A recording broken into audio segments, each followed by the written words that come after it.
What if the price of your phone, your groceries, and even your job depended on a war you've never seen? A silent economic war between two superpowers is shaping your life right now, and you probably had no idea it started years ago. Rewind to 2018. President Donald Trump announces sweeping tariffs on Chinese imports, starting with steel and aluminum. His reasoning? China had been playing unfair for decades, stealing intellectual property, manipulating currency, and flooding U.S. markets with cheap goods. The message was simple: America first. But China wasn't going to just sit back. Within days, Beijing retaliated with tariffs of its own, strategically hitting U.S. exports like soybeans, cars, and airplanes. These weren't random choices. They were a direct shot at Trump's voter base: Midwest farmers and industrial workers. Markets didn't take it well. Stocks plunged. Investors panicked. Global supply chains, once invisible to the average person, suddenly became headline news. But that was just the opening salvo. What came next would shake every corner of the global economy. As costs rose and uncertainty spread, manufacturers started to panic. Big companies like Samsung, Apple, and Nike had relied on China for decades. But now, the risk was too high. They began shifting production, fast. Vietnam became a surprise winner. Its factories lit up overnight, cranking out phones, TVs, and clothes. Mexico, once sidelined, saw a flood of U.S. companies return. Even Indonesia and Bangladesh started rising. Meanwhile, Europe, caught in the middle, began feeling the pinch. Luxury brands like BMW, Louis Vuitton, and Airbus saw declining orders and climbing costs. Africa, heavily reliant on Chinese imports and Western exports, got crushed. Prices rose, demand fell. And this wasn't just a corporate issue anymore. The trade war was now hitting regular people, from Los Angeles to Lagos. Suddenly, everything got more expensive. Your phone, higher price tag, your groceries, imports cost more. Your clothes? Yep, made in a different country, more expensive. By 2019, inflation was rising faster than expected. And then the unthinkable happened. Major companies started cutting jobs. U.S. farmers couldn't sell soybeans. Chinese manufacturers lost American contracts. Gig workers, drivers, freelancers, all felt the slowdown. Supply chains were so backed up that some items took months to arrive. Shipping container prices went from $2,000 to over $10,000. It wasn't just trade anymore, it was survival. But here's where it gets interesting. Not everyone lost in this war. Some countries quietly cashed in on the chaos.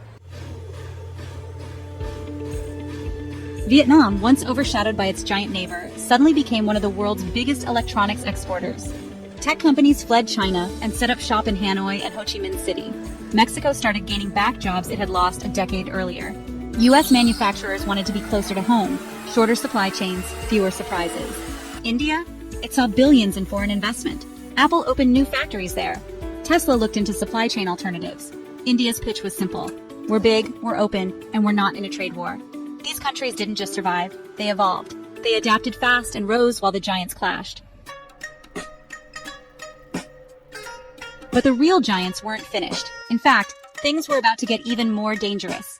As 2019 dragged on, things hit a boiling point.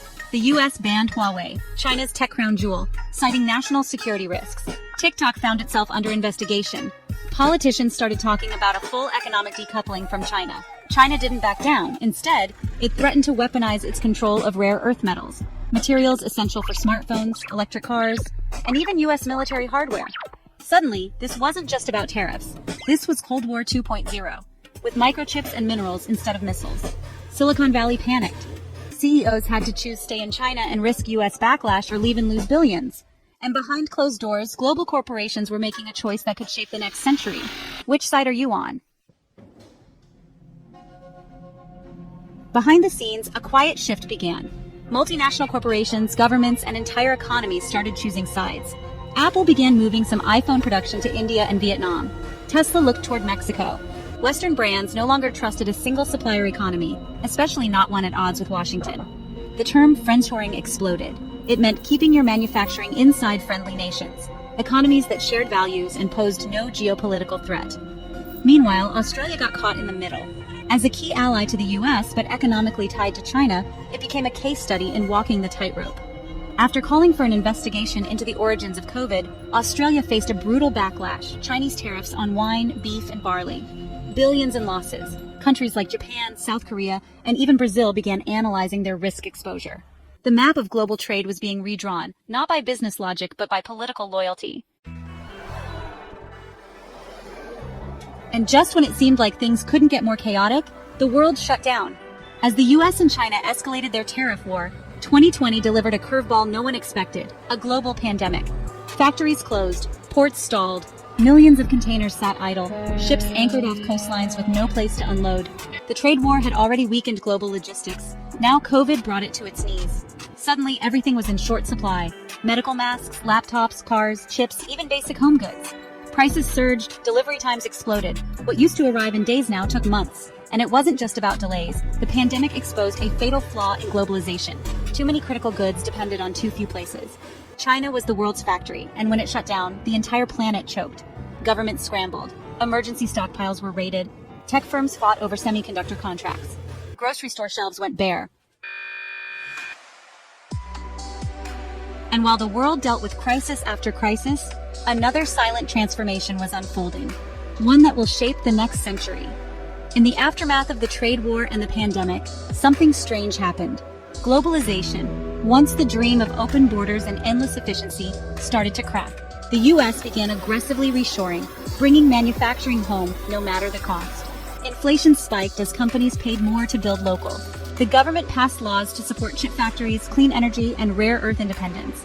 China pivoted too, looking away from the West and focusing on the global South. It poured money into Africa, Southeast Asia, and Latin America. If the U.S. wouldn't buy, someone else would. Global trust broke down. Allies questioned allies. Economic blocs began to harden. The smooth, frictionless system that had connected the world for 30 years, gone. And yet, a new system was forming. Because the wars of the future won't be fought with tanks. They'll be fought with tariffs, chips, and data. Think about it. The next global conflict might not start with a missile, but a microchip embargo, or a rare earth blockade, or a sudden tariff on solar panels or electric cars, semiconductors, artificial intelligence, green energy. These are the new front lines. The U.S. is investing billions in tech independence. China is pouring money into its Belt and Road Initiative. And while politicians talk peace, economic strategies are being drawn like military blueprints.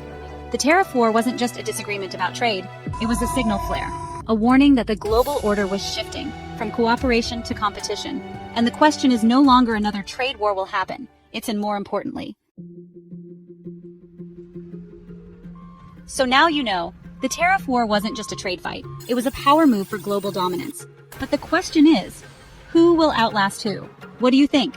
Will China rise as the new economic superpower? Or will the U.S. hold its ground and reshape the system once again? Let us know in the comments below. Don't forget to like, subscribe, and share this video with someone who still thinks tariffs are just boring economics. Because this isn't just policy, it's the future of the world.